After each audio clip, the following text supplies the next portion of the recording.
Hamza, welcome to the EO podcast about Africa and in this case about Morocco, entrepreneurship Morocco. It's great to have you on the show. Welcome. Thank you. Thank you for having me. Particularly intrigued to have you on the show because you are not just a one-time entrepreneur. I found 3 active businesses, and I'm sure there are more hidden that you haven't put on your site. So you look like a habitual entrepreneur. Tell us about how did you get started? What made you what you are? Oh, so yeah, well, good question. So, how I started or when I started my entrepreneurial journey was when I was 17. So I'm 37. That's 20 years ago. And when you start a business at the age of 17, you don't really plan that ahead. So you just find yourself in it.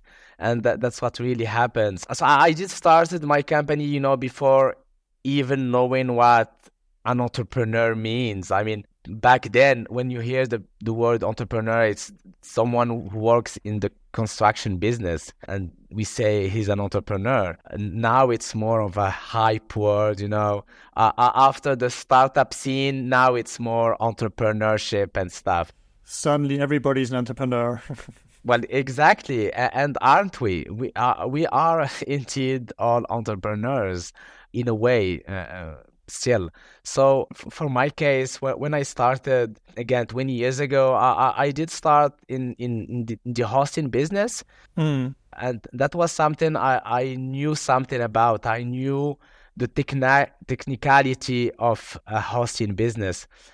And this is how it really started. I started, to fix a problem or to answer the call of anyone who wanted to start a website, hence an idea, hence a business. So we were there, to help any business, and we did help thousands of businesses, to start online, or those who have an offline business and wanted to have an online presence. So this is where we intervened, and this is where we were able to offer our services. And I mean, the rest is history. As a non-technical person, 20 years ago, you're 17, you start a web hosting company. To me, that sounds like a very technical thing. I mean, if you register websites, you have to have a relationship with, I think it's ICANN. Is that correct? So, Yeah.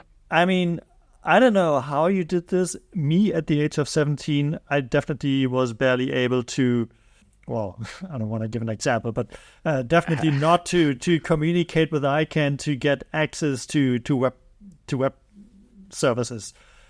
How did you, I mean... Well, how did I pull that off? I can't really remember. It's you things were different back then. I mean, that was in 2003. All right. So I still have that email I sent to ICANN in 2005.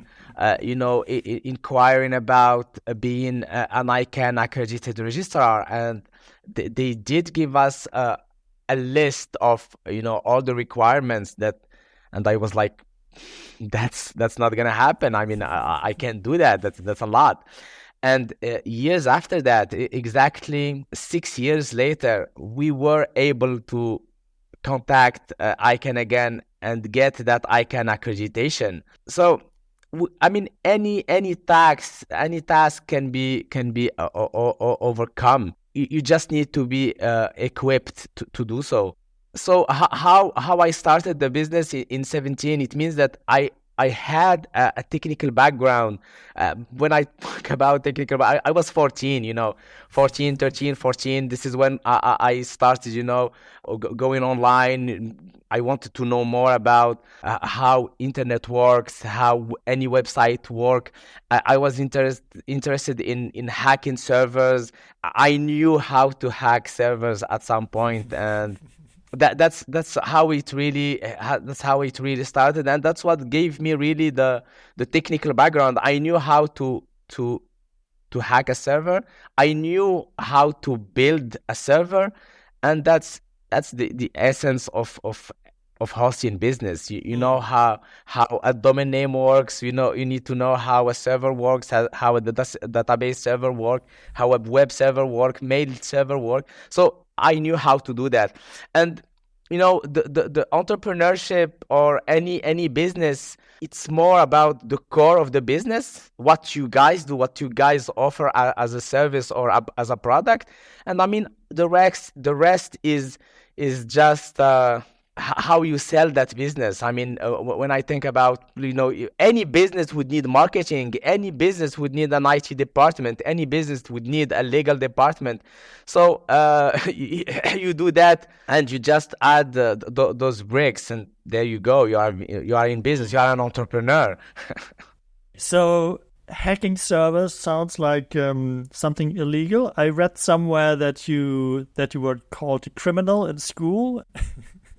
Is that a criminal? That wasn't thing. That wasn't thing.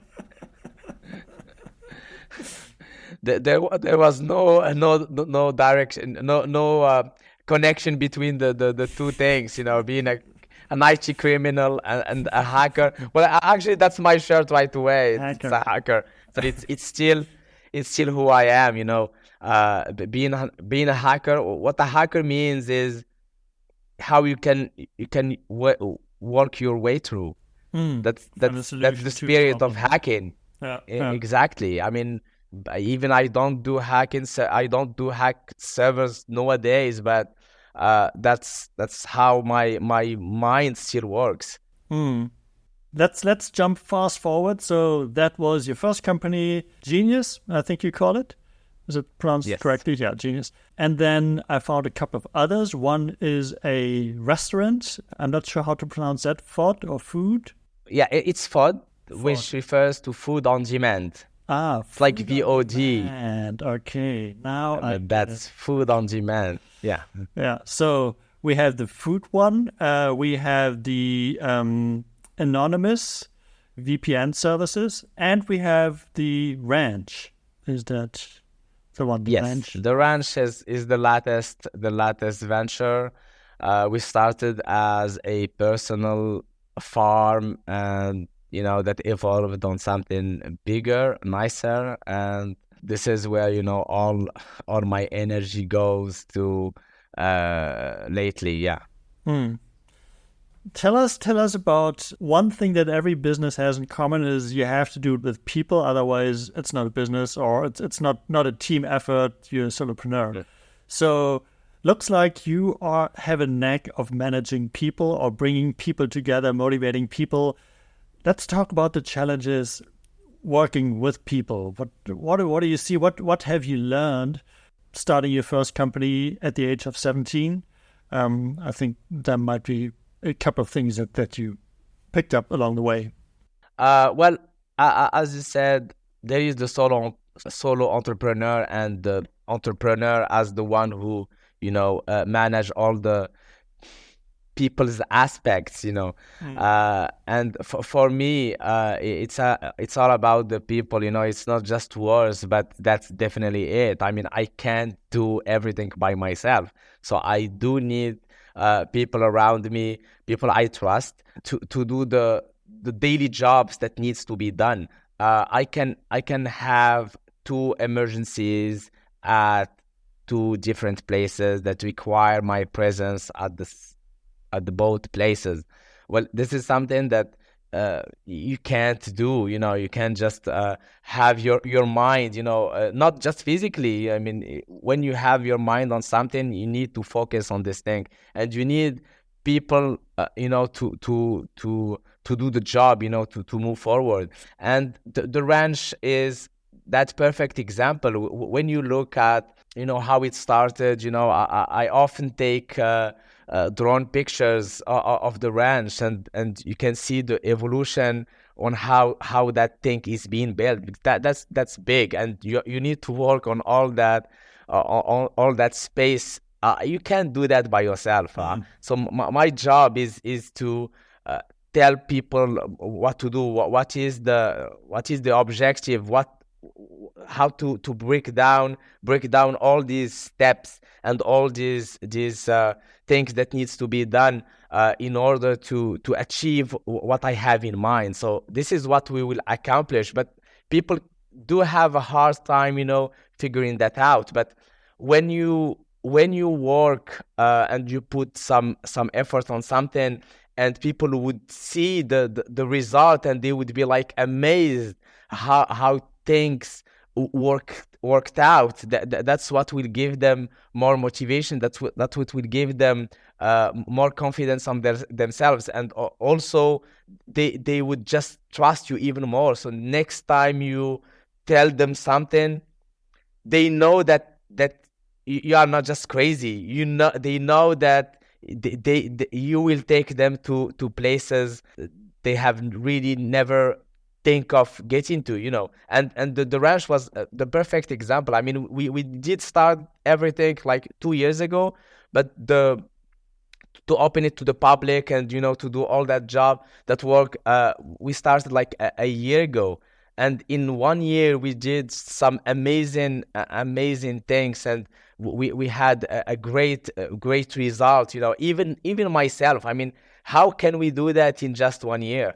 And that's exactly what happens in the other business. But in order for me, to focus on ranch, I need to be assured that things are running smoothly at Genius, in food on demand, on Anonymous, or Aglio e Olio, which is another Italian restaurant I started a couple of months ago. Okay. Well, that one was like, that's an easy thing, just popped out, within 3 months, and everything was there. But you need to be able to switch between stuff. So obviously, I just don't do that for money, because if I wanted money, I wouldn't have done a thing. I mean, I would have just stayed with Genius. Was getting, I have a very good salary, very good dividends. It's all good. But it's more about living the dream. Living that thing.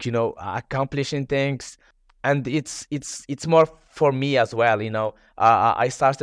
I joined the restaurant business, or the food business, because I do enjoy that. Beyond all the complexity of things, beyond all the problems that we face on a day-to-day basis. But obviously the ranch business was more to be able to connect with soil, you connect with animals, connect with nature. And that's what helps me to and it's not just a job. I do enjoy myself doing so.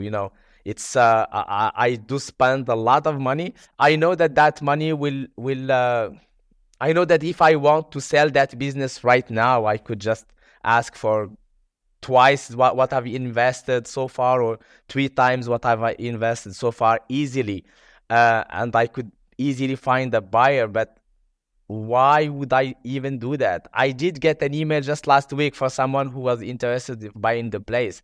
If I wanted the money, I wouldn't have started that business in first place. So it's more about finding that balance between work, and between having fun, and between helping people around you. When I see all those people who works with me at the ranch, who've got a stable job, who've got insurance, who've got everything that was lacking there, obviously, because it's in a rural region. So finding jobs there is quite difficult. So when you know that you have like 20 families who live with you, Who've been impacted. that's something that is, yeah, that's beyond the just raising money and and going into that startup, sort of breaking a bit startup like mind, the stereotype of the entrepreneur who does it for the money.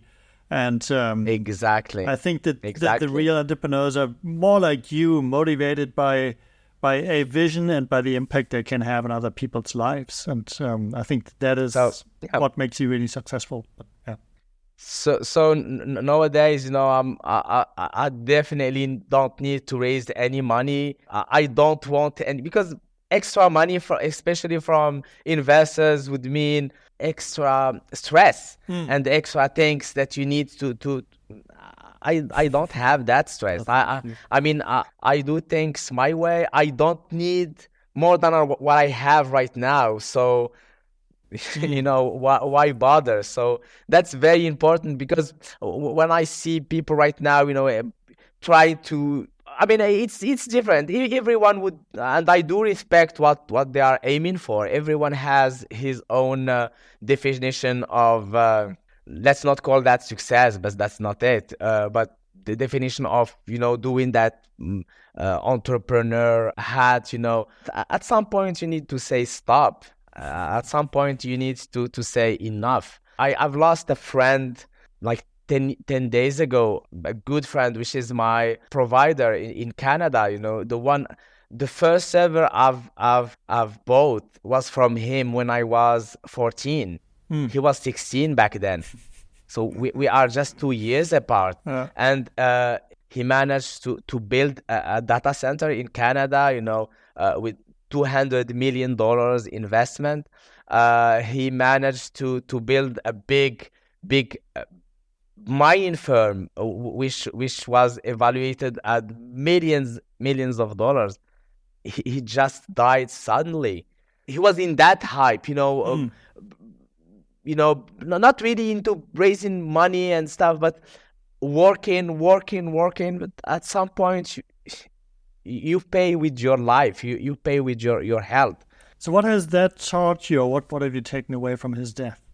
Nothing really. I knew what was there, what was going to happen. In case of you were never leaving the moment, chasing. When you chase something, so it's like a mirage. It's there, but the sooner you approach to it, and it just goes further away. That's it. I mean, if you are in that thing, at some point you need to say stop. At some point you need to say, let's just cool down. Let's just enjoy what we have, and enjoy family. Enjoy, yeah. Because that's more important than running. Never stopping the chase. Running. Yeah, never stopping. So maybe we can do a little bridge here to your own experiences. I saw you survived cancer. You wrote a book about that. How has that changed your thinking? Oh, again, it hasn't really changed something, really. I did hear it from Steve Jobs, but I know that's not his quote, really. Live the day as it was your last. Someday you most certainly will. That's how I really lived my life, for a while. I knew that at some point, life would just cease to exist, and it will stop. You'd want to be doing at least what you really want to do, and live the life you want to live. And not just work until you're 70 or 60, and this is where you will start, enjoying life. So I'd rather do that right now. So if I die also at the age of 39, well, I would have at least lived 39 cool years then. So I have my book, as you can see, just this here, from startup to cancer fighter. I want to offer to you, but I will definitely give it to Safa. Yeah. He will send you the copy. So that book, how I wrote it, because I do think it's a bit pretentious to write an autobiography, especially at my early age. I did write that like 3 years ago at the age of 34. I got an email out of the blue from an editor who wanted to write a book about my entrepreneurial journey, and we haven't done a thing with that editor, but he just planted that seed in my mind, and three months later I was holding that book. So it is a fat book, as you can see, that has been done in three with the editor months. You did it on your own? Just by myself. Myself. How many hours per Who needs night an do you editor? sleep? 8 hours. Yes, 8 hours. That's a must. I've always slept 8 hours, so I do sleep quite early, and I do wake up quite early. So as Franklin say, early to bed, early to rise makes a man healthy, wealthy, and wise. So I do. When I was writing that book, so I worked from 8 a.m. 11 to 11 p.m. for at least a month. And I was lucky enough to find a really good editor that helped me with, to making the rubbish I've wrote so far into a book. And I did translate that to Arabic 2 years later, and the French translation was done, well, just now. The French version will be out 3rd July, so in next week. We'll release the French version. So that's the same book, but in 3 different languages. So everyone in Morocco would be able to say, okay, I read French, or I read Arabic, or I read English. So there you go. Cool. Let's change tack a little. I'm conscious of the time. Let's talk about the entrepreneur ecosystem in Morocco and Marrakesh. And I assume you having started, how many companies have you started? Well, five or so. Okay, so, and they still exist? Yeah, so the Genius, Food on Demand. Yeah, well, most of them. One that ceased to exist or shifted from a business to another, but the rest still there. Okay, Yeah. so you've started 5 companies, and I assume that gives you a good sense of like, what is it like to do business in Morocco? Tell us a little about the ecosystem, how easy it is, what are typical challenges, and how do entrepreneurs connect? Is there sort of like a scene of entrepreneurs butting together and exchanging ideas, or is it sort of like everyone for themselves? No, well, there are some initiatives, if we could if we can call them that, about connecting entrepreneurs between them, incubators that help businesses start and grow. It is different nowadays. So again, when I started, there was no such thing. We started hearing of these things like 10 years ago, in around 2012, 2013. Lots of initiatives, lots of buzz around that. And this is why it didn't really take out, because people would just do that, just to be in that hype, in that trend. It is. I know that nowadays it is more complicated to start a business than before. You know why? Because yeah, well, that's easy, because before there was like very, very, very small people who might want to start a business. Now we are just pushing everyone. So if you have a business idea, you are not just by yourself who's thinking. So everyone around you is having the same idea. And now it's not just about ideas. It's about making them happen. Making them worthwhile. Yeah. But again, I did start my hosting business in 2003. There was like 2-3 companies. Now there are like at least hundreds of them in Morocco who do hosting. Or so it's, you can see that there would be definitely much more competition, a very, very low success rate. And that's the same thing that happens. So if you have that, idea that would, that is very innovative, and you can find, the right moment to do so. But definitely, and before that, there was no help. Again, there was no institution who would help you. No bank would talk to you, no investor to talk to. Now again, there's lots of choice.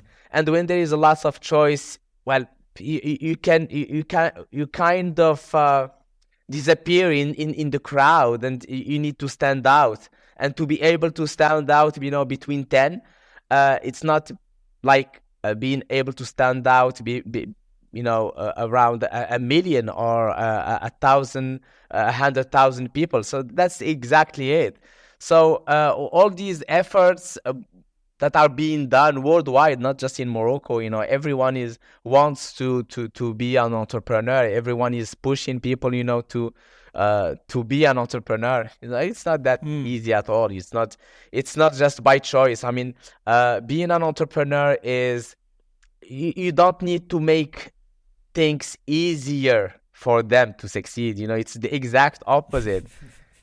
So when you make it difficult for them, this is where they will be able to grow as an entrepreneur. Because it's like school. I mean, if you go for a master degree, it's like 5 years in an university. So I'm pretty sure that what they will teach you in the fifth grade or fifth year is definitely much more hardcore than the first year. So that's exactly as an entrepreneur as well. I mean, you need to be able to face those challenges as young as possible, to get to grow yourself again as an entrepreneur. So for if I help you with everything, so the day you will be facing a big problem, you won't be able to deal with that, because we just put you there. So kind of survival of the fittest. If the environment is too soft, then you have people surviving. Exactly. Yeah. Cool. Exactly. Hamza, that is so interesting. Thank you for sharing all these insights. Usually at the end of these calls, our guests have the opportunity to say who should reach out to you. In this case, it's kind of hard because you have, I think, 4 businesses running. So tell me, who should be reaching out to you for what if they want to talk with you? And how do they reach you? Where to best reach you?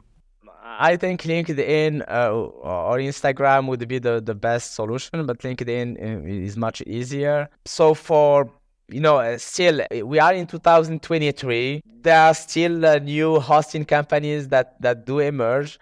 So if you need help with something about hosting, I'm your guy. If you need help in the restaurant business, so we haven't really talked about the restaurant business much, but that's definitely about. It started as a dark kitchen, so just food delivery only restaurant that switched to a more hybrid solution. So we do offer on-site 2 minutes.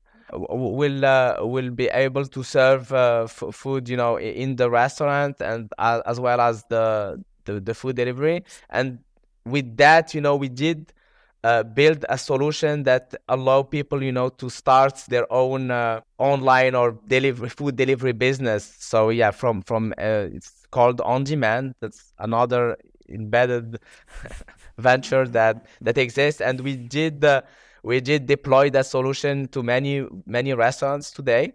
And the hospitality business is something new for me. So we built some domes. Very good and very nice experience there. And thank you. And we are right now building, like a boutique hotel, and eight rooms boutique hotel. So it is being built, and I think we should be done by the end of 2023. So in December, I think we should be able to open to public. I can't wait to see that. Next time I'm in Morocco, I'll definitely check it out. Inshallah. Thank you, Hamza. Thank you. Thank you.